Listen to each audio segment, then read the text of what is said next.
நாங்க யூஸ்வலா நிறைய கேள்வி கேட்போம், இன்னைக்கு ஒரே கேள்விதான், தக்காளியில ஹல்வாவா அப்படிங்கிற மாதிரி.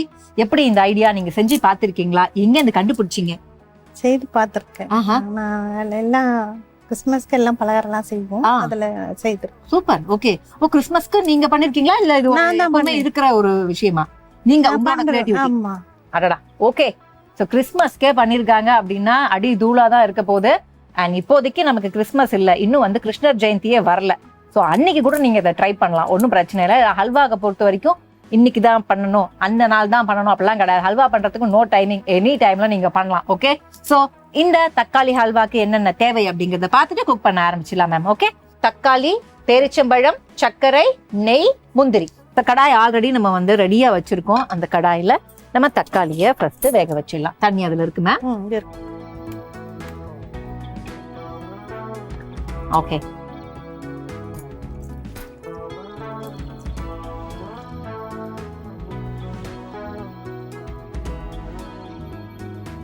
ஓகே.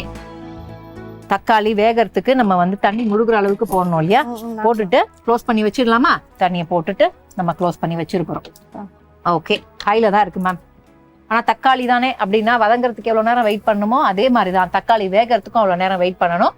சோ இப்ப தக்காளி வந்ததுக்கு அப்புறம் தோலெல்லாம் எடுக்க போறோம். அடுத்து என்ன வேலை இருக்கு மேம்? சக்கரை நம்ம அரைச்சிடலாம். அரைச்சிடலாமா?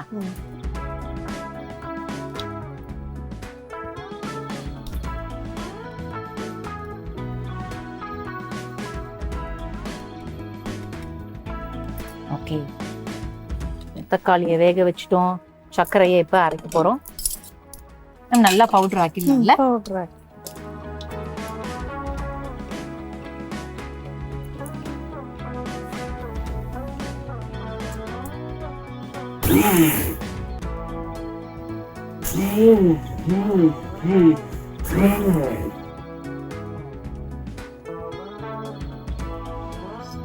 சக்கரை எல்லாம் நமக்கு டவுட்டே வேணாம், போட்ட உடனே பவுடர் ஆயிடும். இருந்தாலும் க்ளோரி மேம் கிட்ட கேட்போம், அவங்க டச் பண்ணி. போதுமா? ஓகே.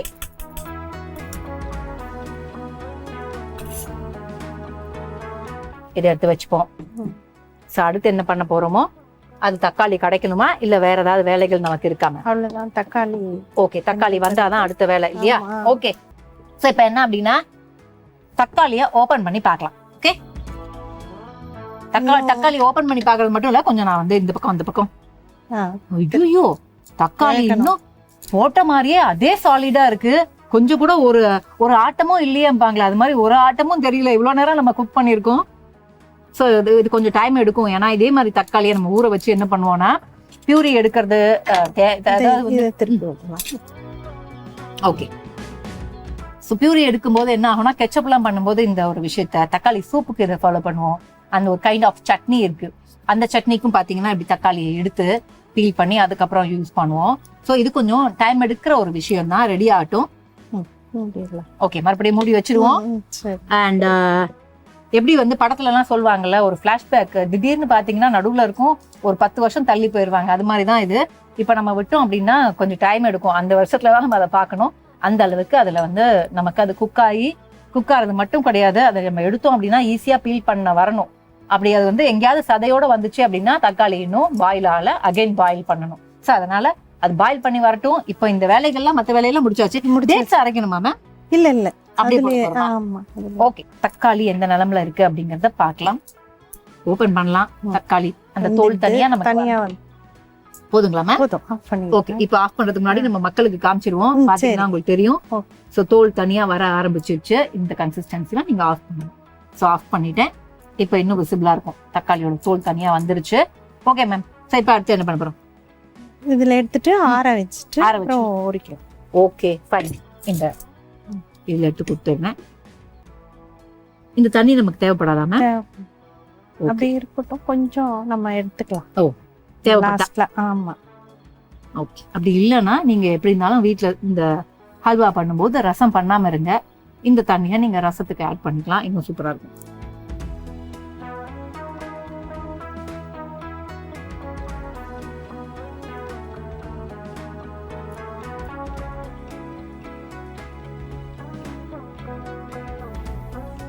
Okay fine. ஆற வச்சிடலாம்.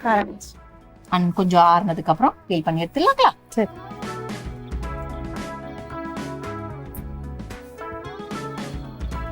மேம் வந்து தோல் தனியா தக்காளி தனியா எடுத்தாச்சு. மேம் தோலை நமக்கு தேவைப்படும். ஓகே.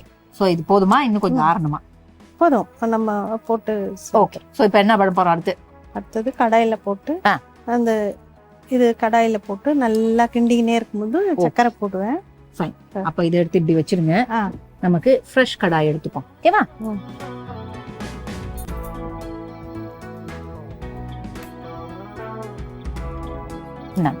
ஸோ இப்போ இந்த கடாயில என்னென்ன பண்ணணுமோ நீங்க வந்து பண்ணலாம்.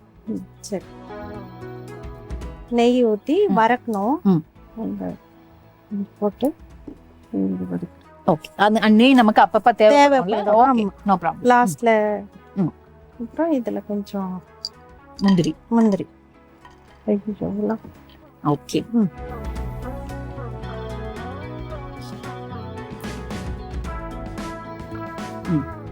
மீடியம்ல தான் இருக்கு. அதை எடுத்து வைக்கிறதுக்கு ஒரு பிளேட் வேணும். ஏன்னா லாஸ்ட்ல தான் அதை வந்து நம்ம எடுப்போம். அந்த தக்காளி ஃபுல்லா அல்வாவா ஆனதுக்கு அப்புறம் எடுத்து வைப்போம்.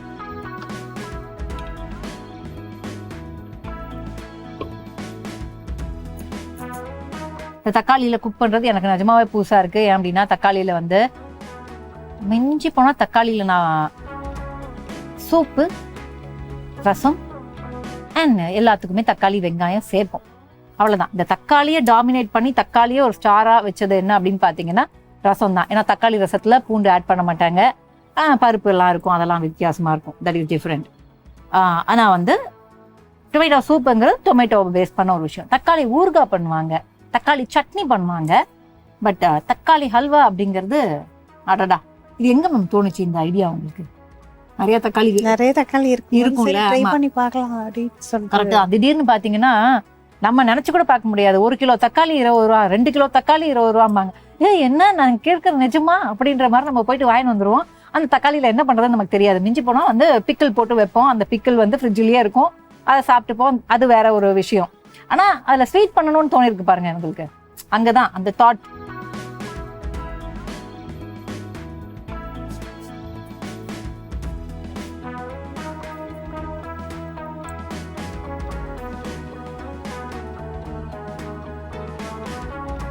இதுலயும் வந்து 2 விதமா வைப்பாங்க. ஒண்ணு வந்து கலர் சேஞ்சே ஆகக்கூடாது. அந்த நெய்யோட விஷயம் சூடு பட்டாலே அது உள்ள இறங்கிடும் அந்த ஃப்ளேவர் அப்படிங்கறதுனால அப்படி சும்மா சூடு காமிச்சிட்டு நிறுத்திடுவாங்க. சில பேர் வந்து நல்லா டார்க் ப்ரௌனா ஆகட்டும், ஒன்றும் பிரச்சனை இல்லை. சில பேர் வந்து அந்த கரெக்டான கன்சிஸ்டன்சி லைட் ப்ரௌன் அந்த கார்னர்ஸ்ல மட்டும் இருக்கும் எடுப்பாங்க. இதெல்லாம் நம்ம இஷ்டம் தான். சில பேர் பச்சையாவே போடுவாங்க. ஏன் அப்படின்னா இந்த ரெசிபிக்கு பச்சையா எனக்கு கேஷ்யூ இருந்தா நல்லா இருக்கும். இப்ப கொஞ்சம் கலர் மாறிடுச்சு. ஆமா, இப்பவே எடுத்துடலாம்னு நினைக்கிறேன். ஏன்னா ரொம்ப நேரம் விட்டா ப்ரௌன் ஆயிடும். கொஞ்சம் நேரத்துல எடுத்துருவோம்.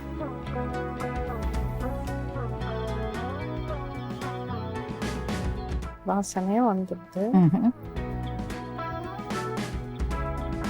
எடுத்துடலாமா? கொடுங்க, நான் இதை எடுத்து வச்சிடுறேன். சரி.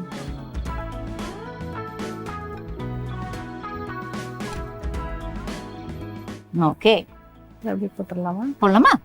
ஓகே.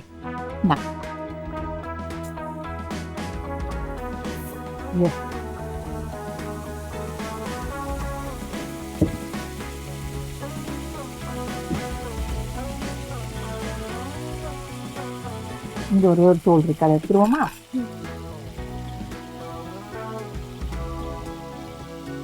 இப்படியே கையில எல்லாம் ஃபில் ஆகுது. பக்கத்துலயே போக முடியாத அளவுக்கு ஒரே ஒரு ஸ்கின் இருந்தது, அந்த ஸ்கின்னை எடுத்து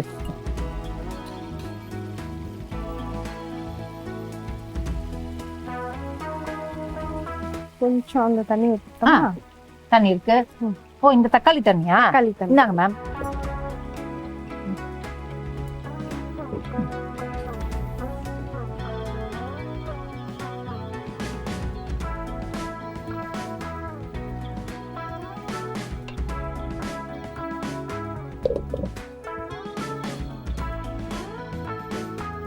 ஓகே, மூடி போட்டுக்கிட்டாங்க. இதுக்கப்புறம் பாத்தீங்கன்னா இது எப்படின்னா அந்த ஒரு மசிஞ்சி அந்த ஒரு என்ன சொல்ல உதிரியா வரணும். இப்போ வந்து ஒரு தக்காளி ஹாஃபா இருக்கு. வந்த உடனே சுகரை போட்டுட்டு அதுக்கப்புறம் கொஞ்ச நேரம் பொறுத்து இந்த டேட்ஸ். ஓகே. ஸோ இதுக்கப்புறம் பார்த்தீங்கன்னா குக்கிங் டைம் தான். அது குக் ஆகி கொஞ்சம் கொஞ்சமா நம்ம அதை வந்து எப்படியுமே நம்ம சும்மா இருக்க மாட்டோம், மசிய வைக்கிற மாதிரி நசுக்குவோம். அந்த மாதிரிலாம் கொஞ்சம் மேஷ் பண்ணி அதை வந்து ஒரு கன்சிஸ்டன்சிக்கு எடுத்துட்டு வரலாம். இது ஆக்சுவலா மேஷ் பண்ணா கூட ஓகே தான், பட் குக் ஆனதுக்கு அப்புறம் நம்ம மேஷர் வச்சு பண்ணோம் அப்படின்னா அது இன்னும் கொஞ்சம் ஈஸியா இருக்கும். அப்படிங்கறதுனால கொஞ்ச நேரம் மூடி வச்சிருக்கோம், குக் ஆகட்டும். அதுக்கப்புறம் நல்லா அதை மேஷ் பண்ணிட்டு ஒரு பதம் அப்படின்பாங்கல்ல, அந்த பதம் வந்து அல்வா பதத்துக்கு அதை எடுத்துட்டு வரணும். ஸோ அந்த மாதிரி ஆகட்டும். ஓகே. ஸோ இப்போ கொஞ்சம் குக் ஆயிடுச்சு. ஆமா, மசிச்சா நமக்கு கொஞ்சம் ஈஸியா இருக்கும் இல்ல மேம்? மசிச்சு ட்ரை பண்ணலாமா? மசிச்சா மசிதுனாலே தக்காளி நல்லா குக் ஆயிருச்சு.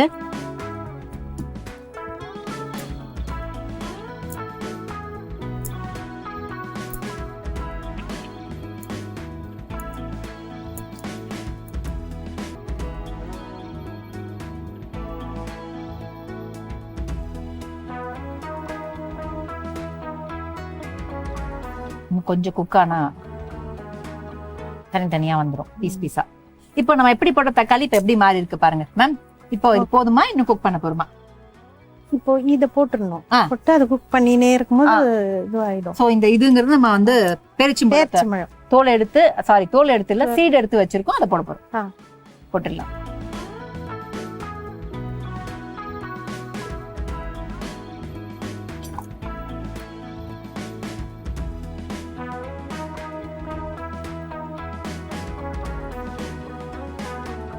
இப்போ நம்ம வந்து டேட்ஸ் ஆட் பண்ணோம். டேட்ஸ் ஆட் பண்ணதுக்கு அப்புறம் பாத்தீங்கன்னா இன்னும் கொஞ்ச நேரம் குக் பண்ண டேட்ஸால ஒரு திக்னஸ் வந்திருக்கு. அண்ட் டேட்ஸும் தக்காளியும் நல்லா ஜாயின் ஆயிருக்கு. இதுக்கப்புறம் என்ன பண்ண போறோம்? சுகர் போடணும். சுகரா? ஓகே, போடலாமா? சுகர் போட்டுட்டுமா? ஓகே, அடிச்சு வச்சிருக்கோம் சுகர். இதுக்கப்புறம் நெய் தேவைப்படுமா? நெய் தேவைப்படும். ஓகே, நெய் எடுத்துக்கலாம்.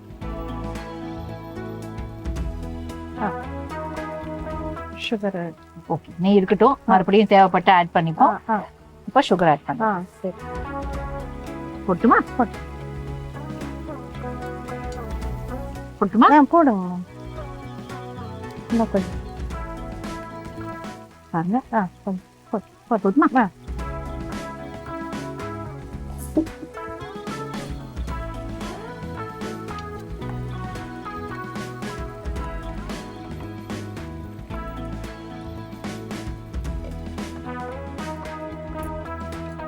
இன்னும் கொஞ்ச நேரம் மூடி வச்சு இருக்கட்டும். ஓகே. சோ மூடி வச்சதுக்கு அப்புறம் பாத்தீங்கன்னா இதுக்கப்புறம் இன்கிரிடியன்ட்ஸ் கிடையாது, கன்சிஸ்டன்சி வந்ததுக்கு அப்புறம். ஓகே, லைட்டா ஓபன் பண்ணலாமா? சரி. டேட்ஸ் மட்டும் பாருங்க, தனியா ரொம்ப அழகா தெரியுது. சூப்பர். இப்ப சக்கரை போட்டோம்னா அது ஒரு மாதிரி அந்த திக்கா கேரமல் இல்ல சுகர் சிரப் அந்த மாதிரி ஒரு சூப்பரா இருக்கு பாருங்க. ஸ்மெல்லா வரும்.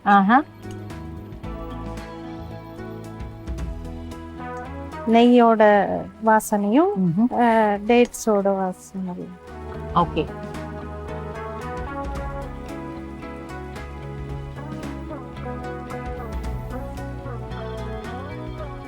இதை வச்சு நம்ம கொஞ்சம் மேஷ் பண்ணா ஈஸியா. சரி.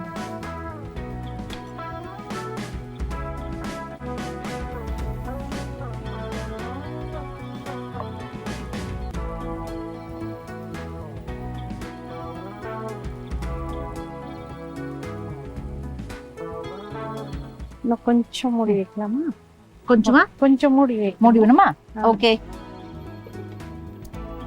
சிம் பண்ணிட்டீங்க. ஓபன் பண்ணி பாருங்க.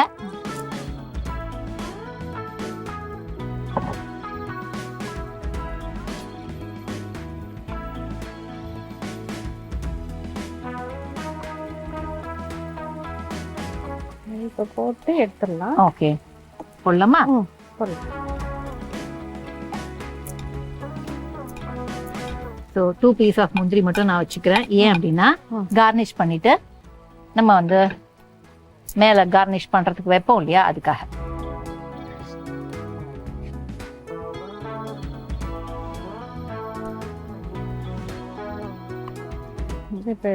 எடுத்துடலாமா?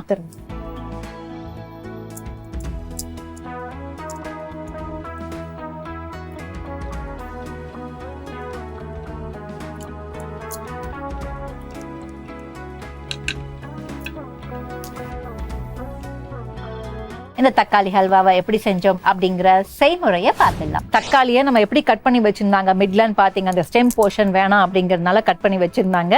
அதை தோலோட எடுத்து நம்ம வந்து நல்லா வேக வைக்கணும் தண்ணி ஊற்றி. ஸோ வேக வச்சதுக்கு அப்புறம் அதை ஆற வச்சு அந்த மேலே இருக்கிற தோலை பீல் பண்ணி தனியாக எடுத்துடணும். அந்த கேப்பில் என்ன பண்ணுறோம் அப்படின்னா சர்க்கரை எடுத்து வச்சிருந்தோம். சர்க்கரையை மிக்சியில் போட்டு ஃபைனாக பிளெண்ட் பண்ணி பவுடர் ஆக்கிக்கணும். அதுக்கப்புறம் கடாயில் தேவையான அளவுக்கு நெய் விட்டு முந்திரியை முதல்ல வறுத்து எடுத்துக்கிறோம். அதுக்கப்புறம் அதே நெய் பேலன்ஸ் இருக்கும்ல, அதில் என்ன பண்ணுறோன்னா இந்த தக்காளி இருந்துச்சுல தோலெல்லாம் பீல் பண்ணி அந்த தக்காளியை போடுறோம். தக்காளியை போட்டு கொஞ்ச நேரம் குக் பண்ணதுக்கப்புறம் நீங்கள் லைட்டாக மேஷ் பண்ணிங்கனாலும் சரி, இல்லை அப்படியே குக் பண்ணாலும் சரி, அந்த தக்காளி ஓரளவுக்கு உங்களுக்கு குக் ஆகிடும், வதங்கிடும். அதுக்கப்புறம் கொஞ்சம் நேரம் குக் ஆனதுக்கப்புறம் டேட்ஸை நம்ம சீட் எடுத்து லைட்டாக அதை வந்து சாப் பண்ணி வச்சிருந்தோம்ல, அந்த டேட்ஸை போட்டோம். டேட்ஸும் தக்காளியும் குக்கார டைமிங் கொடுத்துட்டு அதுக்கப்புறம் மறுபடியும் ஏன்னா ஹல்வா அப்படிங்கும்போது நெய் தேவைப்படும், நெய்யை போட்டோம். நெய்யை போட்டு நல்லா குக் ஆயிடுச்சு, ஓகே, அதாவது ஃபைனல் ஸ்டேஜுக்கு வரும்போது சர்க்கரை ஆட் பண்ணுறோம். சர்க்கரையை ஆட் பண்ணி கொஞ்ச நேரம் குக் பண்ணுறோம் சிம்லேயே வச்சு. ஸோ சிம்லேயே வச்சு குக் பண்ணிவிட்டு அந்த கன்சிஸ்டன்சி எப்போ நாங்கள் போதும்னு சொன்னோங்கிறத பார்த்தீங்கல்ல, அப்போது நம்ம ஆல்ரெடி வறுத்து வச்சுருந்தோம்ல முந்திரி, அதை எடுத்து ஆட் பண்ணிவிட்டு இறக்கிட்டீங்க அப்படின்னா இதுதான் இன்னைக்கு நாங்க செஞ்ச இந்த தக்காளி ஹல்வா. டேஸ்டிங் தான் பார்த்துடலாம். அந்த ஹல்வா எப்பவுமே பார்த்தீங்கன்னா வெளியில ஆறிடும், உள்ள வந்து நமக்கு சூடா இருக்கும். அதனால ஹல்வாவை மட்டும் ரிஸ்கே எடுக்கக்கூடாது, நிதானமாக தான் சாப்பிடணும்.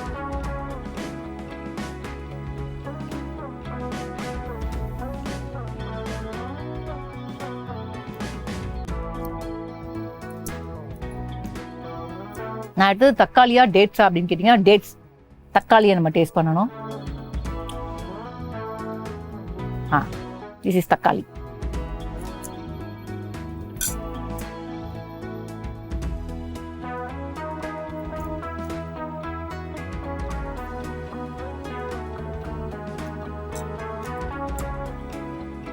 தக்காளி ஹல்வான்னு சொல்லும்போது நான் கூட வந்து இவங்க பண்ண விதம் அதெல்லாம் பார்க்கும்போது தக்காளி ஹல்வா என்ன இருக்க போகுது, ரொம்ப சிம்பிளாக இருக்கும் அப்படின்னு நினச்சேன். பட் தக்காளியும் டேட்ஸையும் அப்படி காம்பினேஷன் கொடுத்தாங்கல்ல, எவ்ரி பைட் பார்த்தீங்கன்னா அந்த தக்காளியும் அந்த டேட்ஸும் நல்லா மிக்ஸ் ஆகி டேட்ஸில் தக்காளியோட எசன்ஸும் தக்காளியில் டேட்ஸோட எசன்ஸும் போட்டு வேற லெவலாக இருக்குது. நிஜமாவே எனக்கு இது ரொம்ப ரொம்ப பிடிச்சிருக்கு. இன்னும் கொஞ்சம் வந்து இப்போ நம்ம கான்டெஸ்டாக பார்த்தோம் அப்படின்னா டியூன் பண்ண வேண்டிய விஷயங்கள்லாம் இருந்தாலும் இது இந்த வாரம் ஒன் ஆஃப் தி பெஸ்ட் ரெசிபின்னு நான் சொல்லுவேன். எனக்கு வந்து இது ரொம்ப ரொம்ப பிடிச்சிருக்கு. தேங்க்யூம்மா. சூப்பர்மா. அதாவது வந்து என்ன சொல்றது, ஒரு 4 தக்காளியை வச்சு இப்படி ஒரு அருமையான ஹல்வா பண்றது அப்படிங்கிறது மைண்ட் ப்ளோயிங், ஒரு டாப் நாச். எனக்கு ரொம்ப ரொம்ப பிடிச்சிருக்கு.